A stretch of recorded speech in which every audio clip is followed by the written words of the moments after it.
మాట్లాడుతూ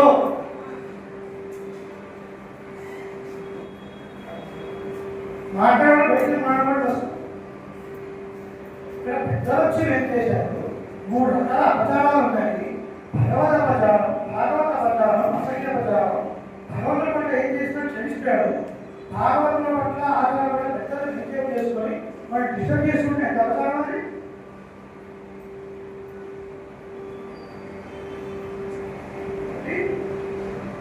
అలా అమ్మవారి ద్వారా వాళ్ళు వెళ్ళినప్పుడు స్వామి ఇంత కాలంలో శక్తి వస్తే ఆ పాపాలు ఈ పాపాలు అంటున్నారు. కాబట్టి ఏమో చిన్న అపాచండి శ్రీరంగాన్ని సుదీపం వేదికం శ్రీరంగంలో ఆ నచ్చరిమాన్ మధ్యలో ఉన్నారు. సదానంద స్వామి లక్ష్మీశ్వర స్వామి ఏం చేశారు? వచ్చి వేయాల్సిందిగా ప్రార్థిస్తున్నారు.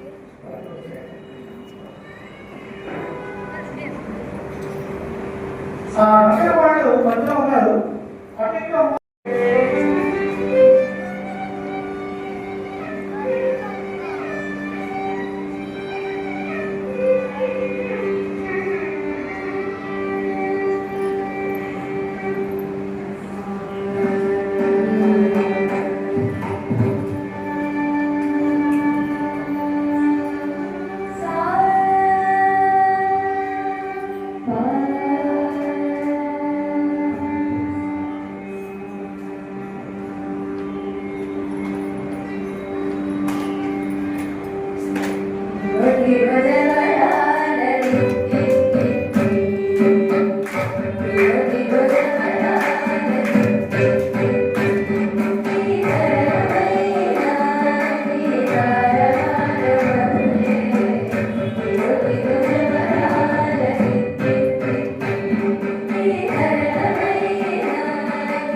ఇద్దరు కీర్తన పాడతారు ఇచ్చినారు.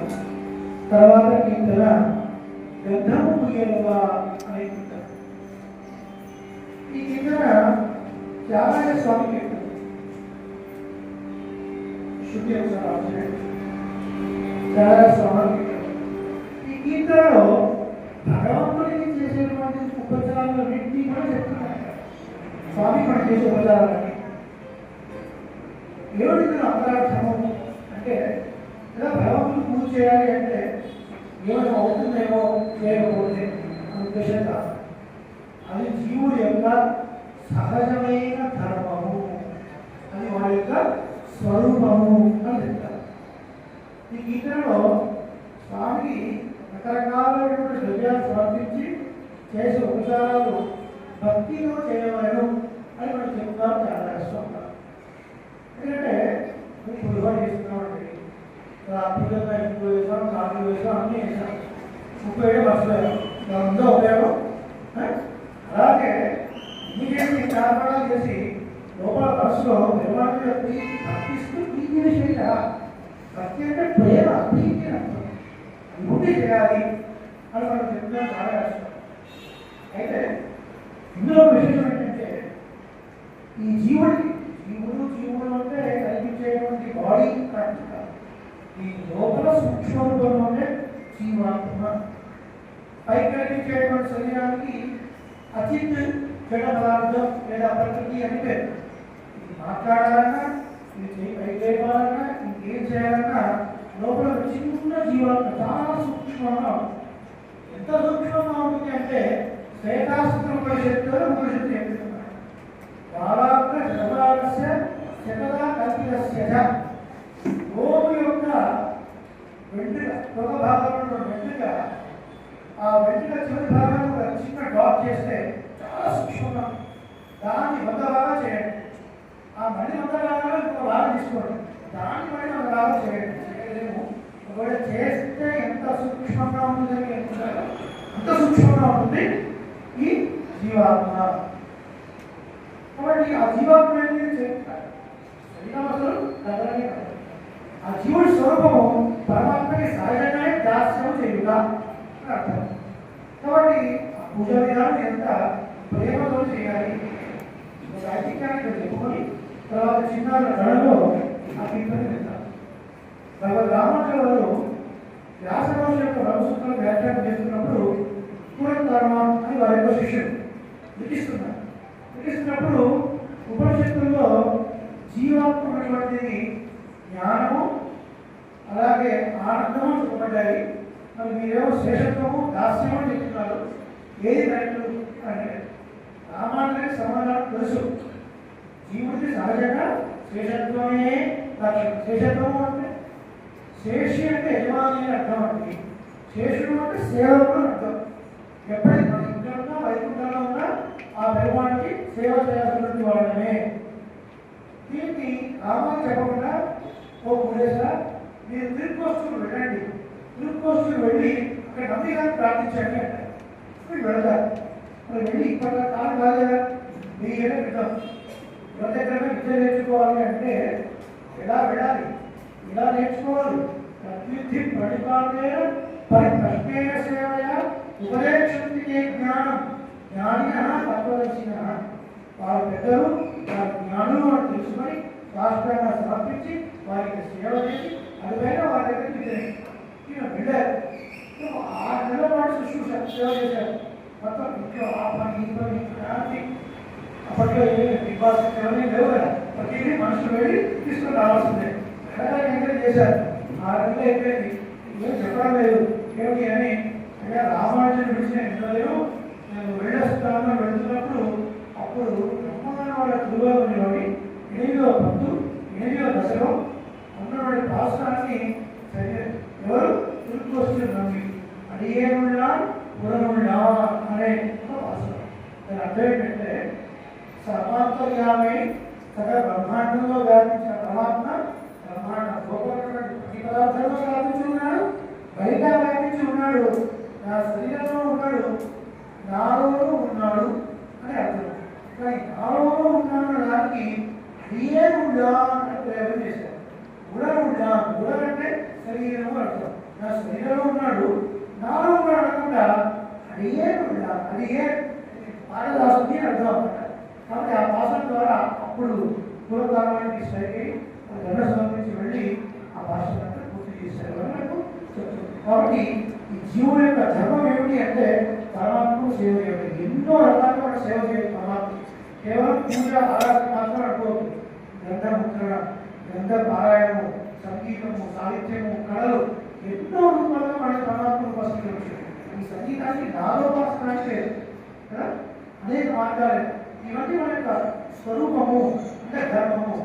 అర్థం కావాలి అంటే ప్రజల రీత్యా నిప్పుట్టి వెళ్ళి ముట్టుకుందాం. కాల్చున్నా కాల్చుతుంది, ముట్టుకున్నా సరే కాల్చలేదు అనుకోండి, దాన్ని అగ్ని అంటావా అంటామండి. ముట్టుకుంటే కాల్చితేనే దాని స్వరూపం తెలిసి ఓడి అగ్ని అంటాం. కాబట్టి ధర్మానికి మనం సేవ చేస్తేనే, ఎంకరేజ్ చేస్తేనే మన శేషత్వం నిలబడుతుంది అనేటువంటి ఆ శేషత్వ ధర్మాన్ని చాలయ్య స్వామి అద్భుతంగా చిన్న కళలో చేయాలి.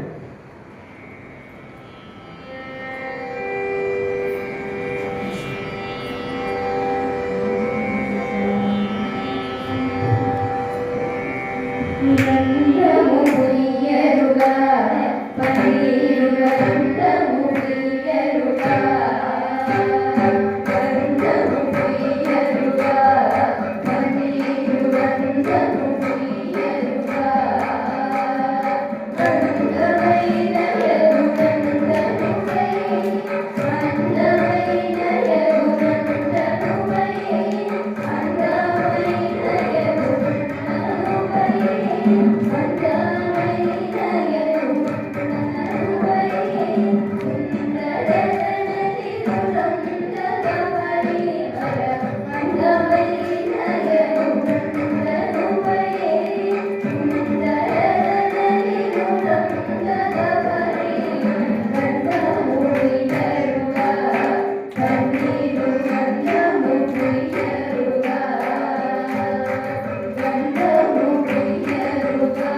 అద్భుతమైన వైద్యం, అద్భుతమైన పరీక్షలు. ఒక చిన్న మనకి ఏమిటి అంటే కింద కూర్చోగలిగిన వారు ఎవరైనా ఉంటే ఇలా ఇటువంటి కూర్చోగలిగితే పెద్దలు ఎవరైనా వస్తే వాళ్ళు ఎవరు కూడా కూర్చోగలిగిన అవకాశం ఉంటుంది. తప్ప అనుకోవద్దు, కూర్చోగలిగిన వారు ఎవరైనా ఉంటే మాత్రమే ఉంటే వేదవాక్యం వేదవాక్కులన్నీ నీటే ప్రవేశిస్తాయి అని గోత్రంలో ఎన్నో అద్భుతమైనటువంటి విషయాలు అటువంటి బోధిందా. ఈ కీర్తనలో మన గణమాతల స్వామి ఏం చెప్పబోతున్నారు రిసెర్చ్గా అంటే రాముడిని శ్రీకృష్ణుడిని వేంకటాచలపతిగా కీర్తిస్తున్నారు. రాముడిని శ్రీకృష్ణుడిని వేంకటాచలపతిగా కీర్తిస్తున్నారు. అందరూ ఒకటే, ధర్మి ఒక్కడే, ధర్మం మాత్రం వేరు. కొద్దిగా కలిగినాయి. ధర్మి ఒక్కడే, ధర్మం వేరు. ఆయా యుగాల్లో పరమాత్మ తీసుకున్నటువంటి అవతారాలు ఆయా ధర్మం కోసం, కానీ అంతర్యామైనటువంటి స్వరూపం మూల స్వరూపం మాత్రం ఒక్కడే. అలా చెప్తూ మనకు అనేక ప్రక్రియ కనపడతాయి. శ్రీ వెంకటేశ్వర స్వామి యొక్క వైభవం తెలుపుతూ వారి యొక్క సుప్రభాతాన్ని మనకు అనుభవించినటువంటి పూర్వోత్తరాలు ఎవరు? ప్రతివాది భయంకరం స్వామి సుప్రభాతం మీ అందరికీ వచ్చు. మొదటి రెండు శ్లోకాలు సేట్ కావాలి, గట్టి కావాలి. స్టార్ట్.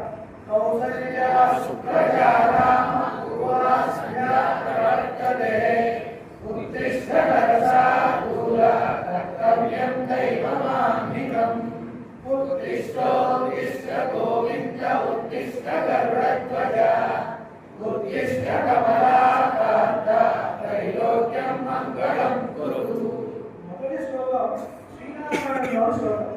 విశ్వామిత్ర మహర్షి సిద్ధాశ్రమాన్ని శ్రీరామకృష్ణుడు తీసుకుని ఒక రాత్రి వారు పెరుగుల తర్వాత మరుసటి రోజు ఉదయం నిద్ర వేసుకుంటూ కౌసల్య సుప్రజా రామ అని చెప్పారు. దానికి యాజిటీగా ప్రతివాద భయంకర స్వామి వారు సుప్రభాతంలో మొదటి శ్లోకంగా వెళ్ళారు. ఈ శ్లోకంలో రాముడిని కీర్తించారు. రెండో శ్లోకంలో ఉత్తిష్ట ఉత్తిష్ట గోవింద ఉత్తిష్ట గరుడ ధ్వజ అని శ్రీకృష్ణుడిని కీర్తించారు. అంటే అన్నక స్వామికి అలా వెంకటేశ్వర మూర్తి చూడగానే శ్రీరాముడు శ్రీకృష్ణుడు కనిపించాడు. ఇంకొక విషయం, శ్రీకృష్ణ పరమాత్మ అవతారం చాలించి వెళ్ళే సమయంలో మహర్షులు ప్రార్థించి మీరు ఏ రూపంలో వెళ్తున్నారు వైకుంఠానికి, ఆ రూపంలో దర్శనం ఇవ్వాలి అంటే అలా నిర్వేంకటమయ్య వెంకటాచలం పైన కొలువైనటువంటి శ్రీమహారాజు. అంత మాత్రం కాదు, స్తోత్రంలో ఉత్తర వెంకట స్వామి వారు శ్రీ వెంకటేశ్వర స్తోత్రంలో అభిరామ గుణాకరదాసరథే జగదేక ధనుర్ధర भवते रघुनाय राम रमेश विभो वरदो भवते वक्रयाचरहे रामुడికి స్తోత్రం చేస్తారు వాళ్ళు వేరే ఒకరే వెంటనే ఆ శ్లోకం గుర్తొచ్చే శ్లోకం కలవేణు రవామ సమోపవధు శతకోటి వృతాస్మరకోటి సమా ప్రతివల్ల వికాభిమదాసుగత వసుదేవ సుతాంగ పరం కలయే అలా రాముడు వేరు కృష్ణుడు వేరు వెంకటేశ్వర స్వామి వేరు కాదు అర్థం కావాలంటే ఎలా అర్థం చేసుకోవాలంటే శాస్త్రం పాంచరాత్ర శాస్త్రంలో భగవంతుడు కొలువై ఉండే స్థానాలు 5 అని చెప్పబడ్డాయి. చెప్పండి ఒకసారి. పర, వ్యూహ, విభవ, అంతర్యామి, అచ్చ. శ్రీవైకుంఠంలో భగవంతుడు ఉంటాడు. నిత్యులు ముక్తులు సేవిస్తుంటారు. దేవతలు కూడా ఎంట్రీ లేరు. అది శ్రీవైకుంఠం పర. కొద్దిగా కిందికి వస్తే తారకలపై శయనించి ఉంటాడు పరమాత్మ. వ్యూహమూర్తి క్షీరాబ్దినాథుడు అని పేరు. ఆ క్షీరాబ్దినాథుడి నుంచే అన్ని అవతారాలు వస్తాయి. ఒక్కొక్క యుగంలో ఒక్కొక్క ప్రయోజనం వరకు పరమాత్మ తీసుకునే అవతారానికి విభవములు అని పేరు. శ్రీరామ శ్రీకృష్ణ అన్ని అవతారాలు ఎక్కడి నుంచి వస్తాయండి? వ్యూహమూర్తి నుంచి వస్తాయి, పాలకుల నుంచి. అందుకనే ఏష నారాయణ శ్రీమాన్ క్షీరాంగమ నికేతన నాద పర్యంకం సృత్య త్యాగతో మధురాపురి అని హనుమంతుడు. ఆ పాలకలలో సేవించి ఉండే స్వామి కదా ఈ మధురానగరంలో శ్రీకృష్ణుడిగా అవతరించింది. అటుపైన అందరిలో లోపల అంతర్యాస్తున్నాడు పరమాత్మ. అటుపైన ఈ 4 స్థానాల్లో ఉన్న భగవంతుడిని మనం సేవించలేము. వైకుంఠానికి వెళ్ళలేము, పాలకల్లికి వెళ్ళలేము. విభావతాలు ఎప్పుడో యుగంలో అయిపోయాయి, సేవించలేము. అంతర్యామి వెనకాల ఏదో నాకు తెలియదు. ఏం చేస్తున్నామండి? అర్చ. అర్చ అంటే ప్రతిమ, ఫోటో, విగ్రహం. ఆ విగ్రహానికి అన్ని రకాల ఉపచారాలు మనం చేస్తాం. పరమాత్మ విగ్రహ రూపంలో ఉండి అర్చన చేసే అర్చనను స్వీకరిస్తూ లేదా భక్తులు చేసేటువంటి ఉపచారాలను స్వీకరిస్తూ ఆ అర్చామూర్తిగా ఉండే సకల భక్తుల యొక్క అభిష్టాన్ని నెరవేరుస్తాను అని పాశ్చాత్య శాస్త్రంలో మనం చెప్పినట్టుగా అటువంటి అర్చామూర్తి. గోవింద పట్టాభిషేకం మన కనబడుతుంది భాగవతంలో. ఇక్కడ స్వామి పరమాచార్య స్వామి చెప్తూ అంటే వ్యక్తిలో ఉన్నటువంటి భూదేవికి తన కోరల పైన ఎత్తినటువంటి వాహనానికి వేరుగా పెద్ద భూమి ఎక్కిన నీకు భూమి మీద చిన్న కొండ ఏమన్నా పడలే చెప్పరా?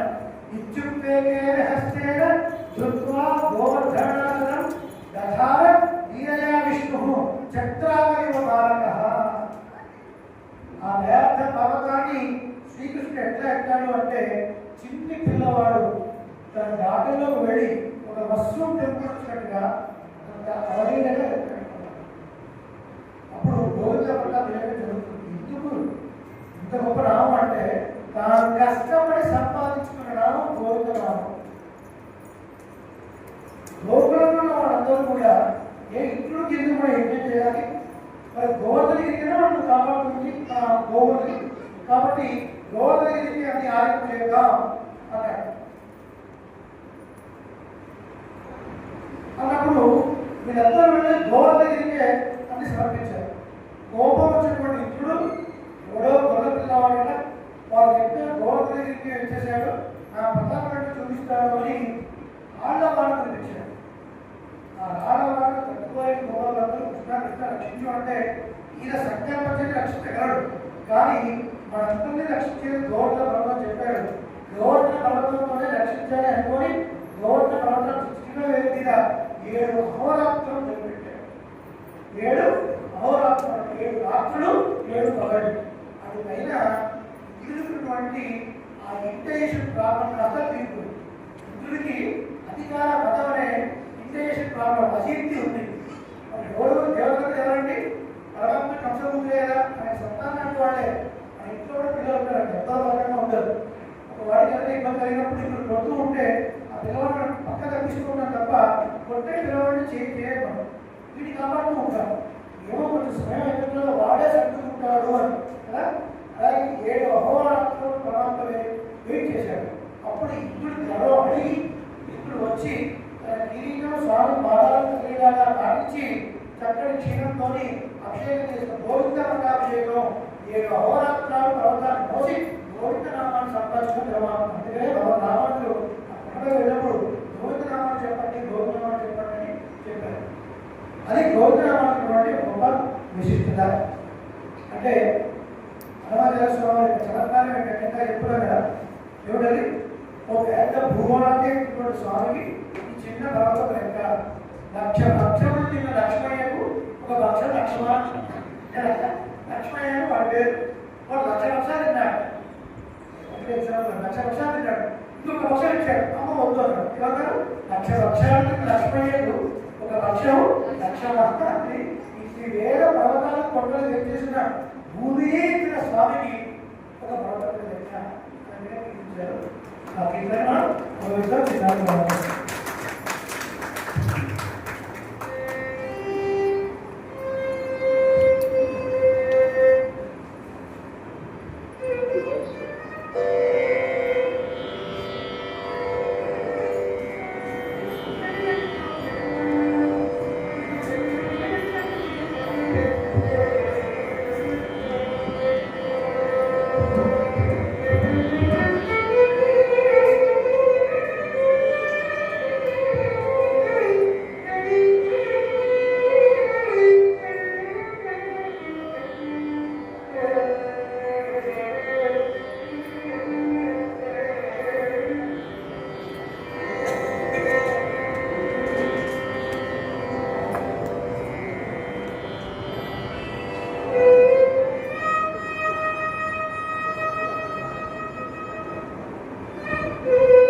Om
మనం ఏ దేవస్థానం ఉన్నామంటే ఎక్కడ ఉన్నాం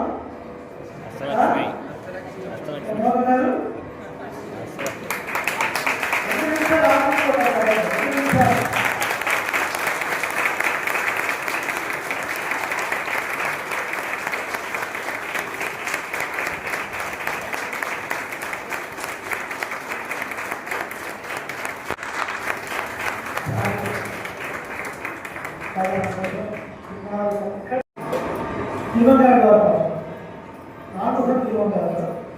கலைந்து பாற்கடல் கிடந்து காரேமியை கடிந்து விளைந்த வாழ்கன் தனக்கு உதவந்து ராவணாய் விளைந்த ஏழு வரங்களும் கடந்த வைத்து ஏக்கடம் அழைத்த மகாபாரதமே அழைத்து நாளுக்கு இன்னோம் மனசா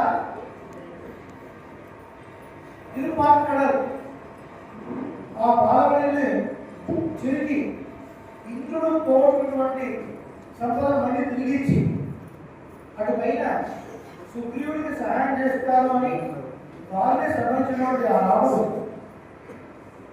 సుగ్రీవుడు నమ్మించడం కొరకు 7 సారవృక్షాలను బంధువృక్షాలను భేదించి అటు పైన నమ్మకాన్ని కలిగించి సుగ్రీవుడికి సహాయం చేసినటువంటి ఆ శుభకార్యుడు ఆ పార్టీలో ఉండేవాడు కోరిన భక్తులు గొంతు బంగారమై 7 కొండలపైన శ్రీనివాసుగా వెంకటేశ్వర ఉన్నాడు స్వామి అలవారంటే దీన్ని బట్టి ధర్మి ఒక్కడే ధర్మం మారుతుంది అని మనకు అర్థం.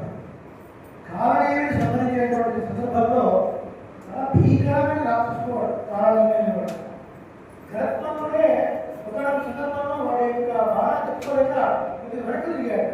అప్పుడు స్వామి గర్భం మీద వెనక్కి తిరిగి కూర్చొని స్నానం చేశాడు. కొంతమంది పిల్లల స్కూల్ మీద వెనకాల కూర్చుంటాడు చూసారా, వెనకాల కూర్చుంటారు వాళ్ళందరూ ఎవరు ఇటువంటి ఫాలోవర్స్ అన్నమాట. కార్యానికి సంబంధించినప్పుడు గర్భంలో ఇద్దరు తిరిగి కూర్చుంటాడు. తర్వాత ఇక్కడ మహాలక్ష్మి అమ్మవారిని వైభవాన్ని మనకు తెలియజేసేది. అక్కడ ఉన్నటువంటి మహాలక్ష్మి అష్టలక్ష్మి అనేక రూపాల్లో ఉంది. స్వామి ఎప్పుడెప్పుడు ఏ యుగంలో ఏ అవతారాలు తీసుకున్నా ఆయా అవతారాలకు తగినట్టుగా స్వామితో పాటే అవతరిస్తుంది అన్నా. రాఘవత్వే భగవత్సీత రుక్మిణి కృష్ణజన్మని అవతారేషు అజ్ఞేషు విష్ణు ఏషా అన్నవాయిని విష్ణు ప్రార్థిస్తున్నారు. ఏ రూపంలో అటువంటి అమ్మవారిని వరలక్ష్మి జయలక్ష్మి సంగ్రామలక్ష్మి అని చెప్తున్నాం.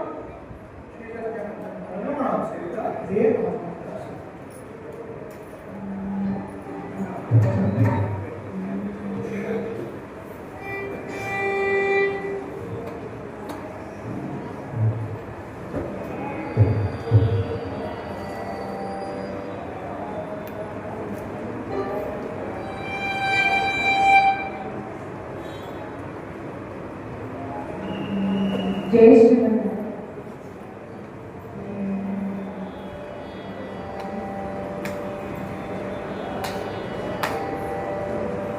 జయలక్ష్మి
ఈజీగా అటెండ్ అయ్యారు సరే సహకరించండి. దానికి కారణం ఇక వర్షం కావడం అమలు చేయకపోవడం చేసేది. అయినప్పటికీ దేవాలయం వారు మనం ఇచ్చినటువంటి అవకాశాలను కూడా మనం దుర్వినియోగం చేసుకోవాలి. కాబట్టి ఒక 5 నిమిషాల పాటు ప్రవచనం ఈ కీర్తన పైన అటు పైన ఆ కీర్తన తర్వాత కేవలం 2 నిమిషాల్లో భజన ఉంది. అటు పైన ఈ కార్యక్రమం ఇచ్చినటువంటి విశిష్ట అతిథుల్ని గాయకుల్ని అందరినీ మనం సన్మానించుకోవాలి. సన్మానం అయిన తర్వాత ప్రసాదం కూడా ఉంది. ప్రసాదం సేవించి ప్రజలకు వెళ్ళాలి. ఇటువంటి కార్యక్రమాల్లో పాల్గొనడం నిజంగా ఒక భాగ్యంగా అందరూ భావించారు. దానికి కారణం సంగీతంతో పాటుగా అనేక విషయాన్ని అనేక కోణంలోంచి స్పృశించేటువంటి అవకాశం మనకు కలుగుతుంది. కాబట్టి ప్రతిసారి నాకు ఎక్కడ తెలుస్తుంది అంటే ఇక్కడ మీకు టెక్స్ట్ పెట్టారు, శ్రీ సంప్రదాయ వైభవ గోష్ఠి అనే ఆన్లైన్ గోష్ఠి ద్వారా జరిగేటువంటి గ్రంథముద్రణ, గ్రంథ ప్రకాశం అంటే బుక్ రిలీజ్, అలాగే ఉభయ వేదాంత ప్రవచనములు, ఆన్లైన్ డిస్కోర్సెస్ ప్రతిదీ వాట్సాప్ గ్రూప్ మీద అప్డేట్ చేస్తూ ఉంటాయి. ఎవరి నుంచి రావు. గ్రూప్లో 1000 మంది అడ్మిన్ మాత్రమే పెడతారు. No good morning, no coffee messages. కాబట్టి ఈ విషయాలు తెలుసుకోవాలి అంటే కొన్ని విషయాన్ని మీరు ఫాలో అవ్వండి. 10 మందికి తెలియజేయండి. నాకు ఏది ఇవ్వక్కర్లేదు, 10 మందికి తెలియజేసి ఇలాంటి కార్యక్రమాలను ప్రోత్సహిస్తే తద్వారా సనాతన ధర్మం వ్యాప్తి గుర్తుపెట్టుకోవాలి.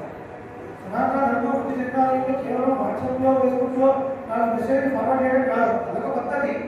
కానీ కేవలం అది మాత్రమే పూర్తి కాదు. ఇలా భగవత్ సన్నిధిలో పెద్ద సన్నిధిలో మనం సేవించే కొన్ని విషయాలు చాలా ప్రధానం. భగవద్ అనుగ్రహం పొందడానికి చాలా గొప్పది. హనుమాచార్య స్వామి కీర్తన చెప్తున్నారు, పరిణామం ఉండగా ఇది చాలా ఇంకా ఏం కావాలి మీకు? చాలా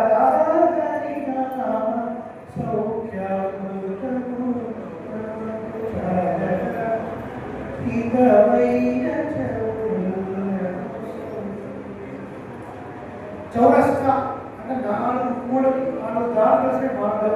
చౌరస్తా 4 ఇచ్చేది హరినామం ఉండగా, అన్ని సౌఖ్యాన్ని ఇచ్చేది హరినామం ఉండగా ఇది చాలా ఏమిటా 4 ధర్మ, అర్థ, కామ, మోక్ష అంటే చతుర్విధ ఫలాలను ఇచ్చేది నామమేనండి. శ్రీ విష్ణు సహస్రనామ వైభవాన్ని చెప్తూ పరాశర పడిన వాళ్ళు భగవద్గీత అనే గ్రంథంలో ఇది ఎందుకు ఇంత ప్రధానంగా చెప్తూ 6 విశేషాలు చెప్తారు. అందులో మొట్టమొదటిది మహాభారత సారత్వాలు. ఈ నామాలన్నీ మహాభారతం యొక్క సారమై ఉండడం వలన మహాభారతం శ్లోకాలు ఉన్నాయి, 1,45 శ్లోకాలు ఉన్నాయి. దాని సపాద లక్ష గ్రంథం. పాదం అంటే క్వార్టర్. క్వార్టర్ అంటే ఏదో తిరిగి ఆత్మ వస్తుంది మనకి, ఆ క్వార్టర్ కాదు. క్వార్టర్ అంటే 25% అని అర్థం. ఓకేనా? సో బాల లక్షణం అంటే 1,45,000 శ్లోకాలు ఇప్పటి గ్రంథం. దాని సారంగా ఏమిటి అంటే ఈ చతుర్విధ పురుషార్థాలు పొందడానికి హరినామమే గతి, పరమాత్మనామమే గతి అని చెప్తారు. అంతేకాదు ఈ కలియుగంలో విశేషించి భగవన్నామం ఇంకా గొప్పది. ధ్యాయంతే యజయజ్ఞై ప్రీతాయ ద్వాపరే అర్చయంత ఆప్నోతి గుడాప్నోతి కలవు సత్కీర్చదేశం. ఒక్కొక్క యుగంలో పరమాత్మ కృతలు ఒక రకమైన పద్ధతులు ఉన్నాయి. కృతయుగంలో ఆయుష్ చాలా ఎక్కువ ఉంది, 1,00,000 సంవత్సరాలు, 1,45,000 సంవత్సరాలు. కాబట్టి తపస్సు పెట్టింది. త్రేతాయుగంలో 60,000 సంవత్సరాలు ఉన్నాయి. కాబట్టి యజ్ఞయాగాలు పెట్టండి. ద్వాపరయుగంలో గోపికలు కృష్ణుడికి చేసే పరిచర్య, ఆ సేవ చేయడమే లాభం. దానికి లాభం లేదు. కలియుగంలో ఇవన్నీ ఏం చేయలేము. మనం కలియుగంలో తపస్సు లేదా, యజ్ఞం లేదా ఉన్నాయి. అంత దూరంగా లేదు. ఎందుకు? అంత బుద్ధి, అంత భాగ్యం. మన ఆయుష్ అంతా వేరే చెప్పింది. వేరే ఏం చెప్పిందండి? శతమానం భవతి 100 సంవత్సరాలు. 100 సంవత్సరాలు ఎవరు ఉన్నారంటే కాలంలో 70-80 కన్నా ఎక్కువ ఈ మధ్యలో కోవిడ్, దేవుడు ఎవరు తీసుకోబోతున్నాయి అనుకోకుండా మనకి ఈ దృష్టిలో రకరకాల షడ్డసోపేతమైన భోజనం పెట్టినా అందులో 3 రుచులు క్యాన్సర్. దీనికి తింటే ఉప్పు తింటే దీనికి ఇలాంటి కోల్పోతున్నాం. ఏమిటి ఎంత అనుభవించినా ఏ శరీరం ఏమైనా ఉంది అంటే అది భగవన్నామమే. కాబట్టి మనం ధరించడానికి సులభమైన ఉపాయము భగవన్నామ సంకీర్తనే గొప్పది. ఎందుకంటే మాకు శనివారం ఆదివారం కూర్చోబెట్టి నమస్కారం చేసిన వాళ్ళందరూ మోక్షం సేవించాలి, ఉత్తమ సేవించాలి. ఎందుకు మా చదువు చిల్లు పడగా చెప్తున్నారు అంటే అన్నీ చేస్తూ భగవన్నామం చెప్పండి అన్ని వదిలేసరి కాదు. ఆయన ప్రతివారు ముముక్షు పడి ఉత్తమ ప్రార్థన సేవిస్తేనే వైష్ణవత్వం ఉన్నట్లు. ఎందుకు సేవించడానికి ఏ పత్సంస్కారం చేయకపోతే ఏ మోక్షం కాదా? గజేంద్రుడు పత్సంస్కారం ఎవరు చేశారు? గజేంద్రుడు కీర్తిస్తే పరమాత్మని గజేంద్రుడు కూడా పత్సంస్కారం చేశారంటే ఎట్లా మోక్షం కావాలంటే పత్సంస్కారం చేసుకునే తీరాలి. వాడు ఊరున్నా గట్టని మీకు ఎక్కడో మంచి ఆర్తి ఉంది. కానీ ఆ గజేంద్రుడు ఎవరు? ఇతని జన్మలో ఇంద్రజుమ్నుడు అనే మహావిష్ణు భక్తుడు అగస్త్యుని యొక్క శాపవశం చేత మళ్ళీ ఎడుగా పుట్టాడు. జాతి స్మర భౌతికంలో వస్తుంది. పూర్వజన్మ స్మృతం చేత భగవంతుడు ప్రార్థించాడు. నామం చెప్పినా మోక్షం వస్తుంది తెలుసుకోవడం. కానీ ఏ జన్మలో మత సంస్కారం చేసుకుంటే మాత్రం ఈ జన్మలోనే మోక్షం చెప్తారు. సామవేదంలో ప్రమాణం ఉంది. అన్నిటికన్నా పవిత్రమైనది అగ్ని, దానికన్నా పవిత్రం సుదర్శన చక్రం, దానికన్నా నేడి, దానికన్నా అన్నిటికన్నా పవిత్రమైనది శంకు చక్రాల ముద్ర కలిగినటువంటి దేహము. కాబట్టి శంకు చక్రాలు కలిగిన శరీరము అంత పవిత్రమైనది. ఎందుకంటే అనేక శక్తులు ఏ కోసి మెల్లాక్షమాలా ఏ బాహుపూల పరిచిన్న శంఖచక్రా ఏవా అలాంటి అసదూర్ధపుత్రా ఏ వైష్ణవా ఘోరమాసు పవిత్రయండి. ఎవడు మెల్ల తులసిమాను ధరించినాడు, ఎవడు బాహుమూలాల్లో శంఖచక్రాలు ధరించాడు, ఎవడు ఊర్ధ్వపుత్రాన్ని ధరించాడు బలరాటంలో ఆ నడిచే ప్రాంతం అంతా పవిత్రమైపోతుంది. కాబట్టి మన సంప్రదాయము పాటించాలి, నామ సంకీర్తనము పాటించాలి. అన్నింటినీ మనకు ఇచ్చేది నామము. అటువంటి చాలా నామ సంకీర్తనం అనే అద్భుతమైన కీర్తన. ఈ ప్రవచన కీర్తనలకి ఏదో కొద్దిగా తేడా ఉంటుంది. చూసుకుంటే చూసారా ఏదో 5% అంతే. ఆ సంకీర్తన కోసం ఒక కీర్తనని ప్రవచనం చేయాలంటే కనీసం గంట ఉండాలి. అలా ఉండాలి అంటే మీరు ఎవరికి ఒకసారి రాదు. కాబట్టి ఆ ప్రమాణం చేయకుండా అది అన్నప్రాసంలో అలవాటు కాకుండా కొద్దిగా అలవాటు చేస్తూ ఎంత తరగతి ఆసక్తి కలిగి స్వామి రోజు ప్రోగ్రాం పెట్టండి. ఒక రోజు ఎంటర్టైన్మెంట్ మాకు సంగీతము సాహిత్యం రోజునే ఉండాలి. ఏ సినిమాలోనే ఎంటర్టైన్మెంట్ అండి. సినిమాలు సినిమాలో ఎంటర్టైన్మెంట్, రోజులో లేదా ఎంటర్టైన్మెంట్, సంగీతంలో లేదా, సాహిత్యంలో లేదా, నృత్యంలో లేదా ఉంది. ఇది గొప్పది, ఇది చాలా గొప్పది. సప్తమణం కలిగించి పరమాత్మకు దగ్గర చేసేటువంటి ఎంటర్టైన్మెంట్ ఇది. మిగతా వాళ్ళే రజోవటంలో ప్రధానాలు అవన్నీ ముందు సప్తమణ ప్రధానమైనటువంటి నామ సంకీర్తన చాలా శ్రేయస్సు అని అంటూ చెప్తుంది. అదే నామ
Thank you.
ముందు మనం చెప్తున్నాం పాంచరాత్ర శాస్త్రం ప్రకారంగా భగవంతుడు 5 స్థానాల్లో కొలువైపోయారు. అది జనరల్ రూల్. ఎక్సెప్షన్ రూల్ చెప్పిన తర్వాత నాలుగుకి ఓ నాలుగా మద్భక్తాః చెప్పండి మద్భక్తాః ఎత్ర గాయతే తత్ర తిష్ఠామి నారద. నారద 5 స్థానాల్లో ఉంటాను అది ఓకే పక్కన పెట్టు. అసలు నిజంగా ఎక్కడ తెలుసా నీకు? నా భక్తులు ఆర్తిలో ఎక్కడ కీర్తిస్తారో అక్కడ ఉంటాను అంటారు. సో కాబట్టి ఇక్కడ అద్భుతమైన కీర్తన జరిగింది. ఇక్కడ ధర్మాలు పెంచేస్తున్నారు. అంటూ ఉండగానే లక్ష్మీనరసింహ స్వామి వచ్చేశారు. చెప్పండి అర్థంగా అని మాట్లాడారు. అర్థం ఎవరు అంటే నడిచేటువంటి శ్రీమన్నారాయణుడు అని అర్థం. కాబట్టి ఈ గోష్ఠిలో అందించినటువంటి మీ అందరికీ ఏడు పరిస్థితి ఎవరు డాక్టర్ గారు సమయం నాకు ఇవాళ చెప్పాలని అనుకుంటున్నారు. అప్పటి నుంచి చివరి మాట్లాడుతున్నాం. ఏడు పరిస్థితి అంటే వేదాంతం తెలుసుకున్న మహానుభావులకు మాట చెప్పారు. శ్రీస్తుతులు ఆర్తత్రాణ ప్రతిభిరామృతాసార నీరామువాహి అనే శ్లోకంలో మహాలక్ష్మి ఈ యొక్క కటాక్షం అంటే ఎట్లా తెలుసిన ఆర్తత్రాణ ప్రతిభిరామృతాసార నీరామువాహి కటాక్షం పడే చోట్ల యస్యాం దిశి విహరతే దేవి దుష్టస్తనీయా తస్యాం తస్యాం అహమహం కాంతమతే సంపదోదాహ. సంపదలన్నీ అష్టలక్ష్ములని నేను వస్తాను. అర్థమవుతుందా? మహాలక్ష్మి అనుగ్రహం పడితే అష్టలక్ష్ములని సంపదలన్నీ మేము వస్తానని వస్తారట. అటువంటి భాగ్యం ఎంతగా సనాతన ధర్మం సనాతన సంప్రదాయం జరగాలి అంటే ఇటువంటి కార్యక్రమాలు ఏదో జరగకపోతే అని ప్రతి పెట్టుకున్నా ఆ నియమమే లేదు. ఎక్కడికి క్లియర్గా జరగాలి. కానీ కీర్తనలు తక్కువ ఉన్నాయా? స్వామి శ్రీనివాస స్వామి కీర్తనలు తక్కువ ఉన్నాయా? కీర్తనలు గోపాలు ఉన్నాయి. అది గుణాలు తక్కువ ఉన్నాయా? శతకోటి కలిపే కొన్ని కోట్ల శ్లోకాలు చెప్పుకున్నా తరగతి గుణాలు ఉన్నాయి. కాబట్టి మీ అందరి యొక్క విద్య ఉద్యోగము వ్యాపారము వృత్తి ప్రతిదీ ఉత్తరోత్తరం అష్టలక్ష్మి మనకు కృపా కటాక్షం చేత వర్ధిల్లాలి. ముఖ్య విషయం రేపు రోజున ఇవాళ రేపు రోజులు 8 వైష్ణవ సదనంలో ఉభయ వేదాంత సభ జరుగుతుంది. ఎంత గొప్ప సభలు అంటే ఎంతో మంది ఉభయ వేదాంత పండితులు వచ్చి వారి యొక్క శ్రీసూక్తులు వినిపిస్తారు. సుదూరమపి గంతవ్యం ఎంత భాగవతాస్థితాః అంటుంది శాస్త్రం.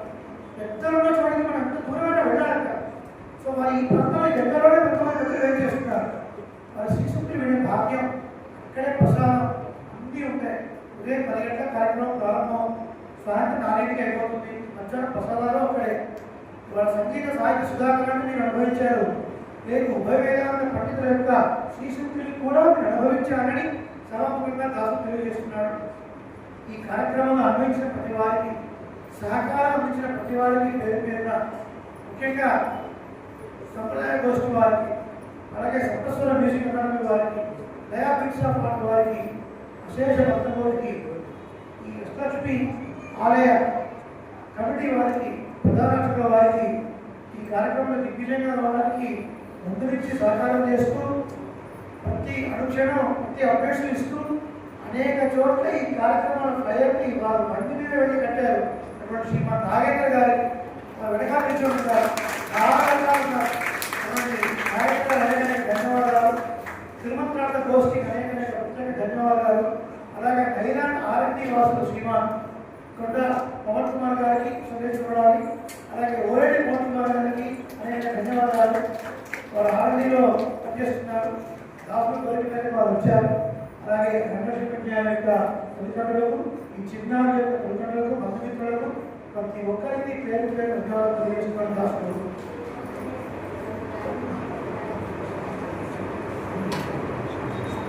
ఇప్పుడు మంగళం పాడతారు. అది పైన విశిష్ట అర్జునులకు గాయకులకు సన్మానం. ఈ సన్మానం మిస్ చేసుకున్న ప్రసాదం కూడా ఎట్లాంటిదంటే ఒక గెస్ట్ రండి ఆహ్వానించి అక్కడికి వంటేసారు తినేసేసుకోండి, అక్కడికి వండున్నాయి పెట్టుకుని తినేసేసుకోండి అంటే ఎంత అపచారమో.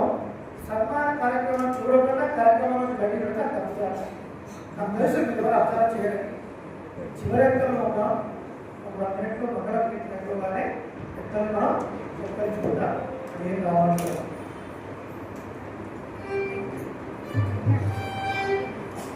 తిన్నాను ఖాళీగా గడిపిన తిన్నాను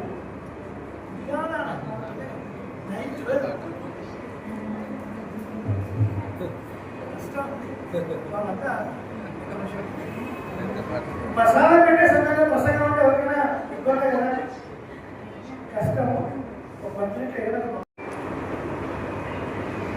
తావి తన్నతా తావి తన్నతా దినక దినక తావి తన్నతా దినక దినక తావి తన్నతా దినక దినక తావి తన్నతా